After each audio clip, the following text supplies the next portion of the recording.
ഒരു കല്യാണത്തിന് പോയി കഴിഞ്ഞാൽ എത്ര നാൾ കഴിഞ്ഞാലും മറക്കാതെ നിൽക്കുന്നൊരു മെമ്മറി കാണും. എന്താണെന്നറിയോ? അത് അവിടുത്തെ ഫുഡിനെ പറ്റിയിട്ടായിരിക്കും. എത്ര നാൾ കഴിഞ്ഞാലും ഇന്ന കല്യാണത്തിലെ ഫുഡ് ഭയങ്കര നല്ലതായിരുന്നു എന്ന് നമ്മളൊക്കെ പറയാറില്ലേ? അപ്പോൾ അങ്ങനെ ഇന്നലെ ബിഗ് കിച്ചണിലെ നിർമ്മലേട്ടൻ വിളിച്ചിട്ട് നേമത്തെ അൽസാജിൽ ഒരു കല്യാണത്തിന് പോയിട്ടുണ്ടായിരുന്നു ഞങ്ങൾ.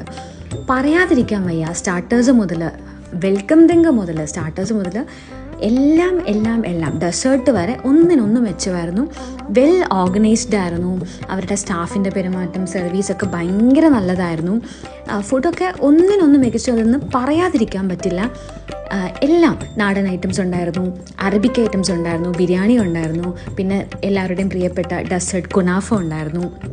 എല്ലാം വളരെ മികച്ചതെന്ന് മാത്രമല്ല, അവരുടെ ആ ഒരു ഓർഗനൈസേഷൻ സ്കില്ലെന്ന് പറഞ്ഞു കഴിഞ്ഞാൽ ഭയങ്കര നല്ലതായിരുന്നു. എല്ലാം വെൽ പ്ലാൻഡ് ആയിരുന്നു. അപ്പോൾ എന്തോ വല്ലാത്തൊരു സാറ്റിസ്ഫാക്ഷൻ തോന്നിയൊരു മാരേജ് ആയിരുന്നു അത്. അപ്പോൾ ഞാനും പ്രിയ ചേച്ചിയും കൂടെ ആയിരുന്നു പോയിരുന്നത്. അപ്പോൾ അത് കഴിഞ്ഞിട്ട് നിർമ്മലേട്ടനെ മീറ്റ് ചെയ്തു, ഫുഡിൻ്റെ അഭിപ്രായമൊക്കെ പറഞ്ഞു. അപ്പോൾ ഇങ്ങനൊരു വീഡിയോ ഇടണമെന്ന് തോന്നി.